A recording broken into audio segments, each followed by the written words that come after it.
ইয়া আইয়ুহান নাস ইত্তাকু রাব্বাকুম আল্লাযী খালাকাকুম মিন নাফসিন ওয়াহিদা ওয়া খালাকা মিনহা যাওজাহা। বিবির সাথে সবচেয়ে ভালো ব্যবহার ফরজ করেছেন কে? আল্লাহ। কখনো কটু কথা বলবেন না, তুই তঙ্গারি করে ব্যবহার করবেন না। একজন নবীও করেন না, একজন না।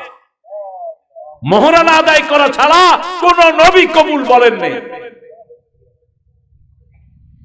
5 বার মেয়ের সাথে ভালো ব্যবহার আল্লাহ ফরজ করেছেন। কয়বার? পিতামাতার জন্য একবার যে শব্দ ব্যবহার করেছেন ওটা বিবির জন্য 5 বার। সূরা লোকমানে আল্লাহ বলছেন সাহিবহুমা ফিদ দুনিয়া মারুফা, পিতামাতার সাথে সবচেয়ে ভালো ব্যবহার তোমরা করবা। আর বিবির জন্য সূরা তালাকে বলছেন আমসিকুহুন্না বিমারুফ ফারিকুহুন্না বিমারুফ, বিবিকে রাখলে ভালো ব্যবহার দিয়ে রাখবা, বিবিকে দূর করলে ভালো ব্যবহার দিয়ে দূর করবা। সূরা নিসায় বলছেন 20 নাম্বার আশিরুহুন্না বিল মারুফ, সবচেয়ে ভালো ব্যবহার বিবির সাথে করবা। সূরা বাকারায় বলছেন সাররিহুহুন্না বিল মারুফ মাতাআন বিল মারুফ, কোন বিষয়ে যদি ডিসকাস করতে চাও সুন্দরভাবে আলোচনা করে ডিসকাস করবা।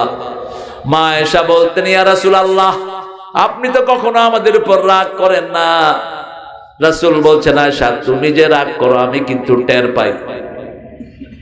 আয়েশা বলছেন কি করি আমি বলেন?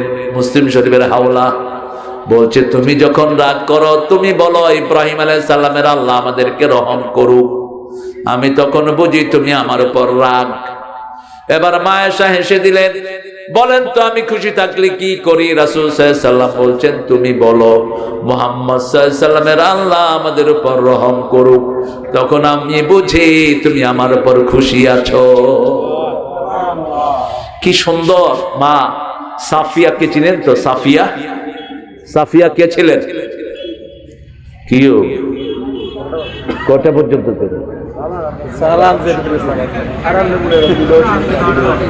তোমার আব্বা গড়িসা। আল্লাহ আপনাদেরকে বরকত দান করুক।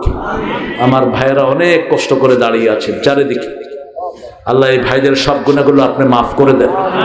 এই মাটিকে এই জমিনকে এদের জন্য কোরআনের সাক্ষী বানায় দেন। এই জমিন সেদিন সাক্ষী দিবে আল্লাহ সূরা নিসার এই আয়াতগুলো এই লোকেরা দাঁড়িয়ে দাঁড়িয়ে শুনেছে। আল্লাহ তাদের জীবনে গুনাহ মাফ করে দেন।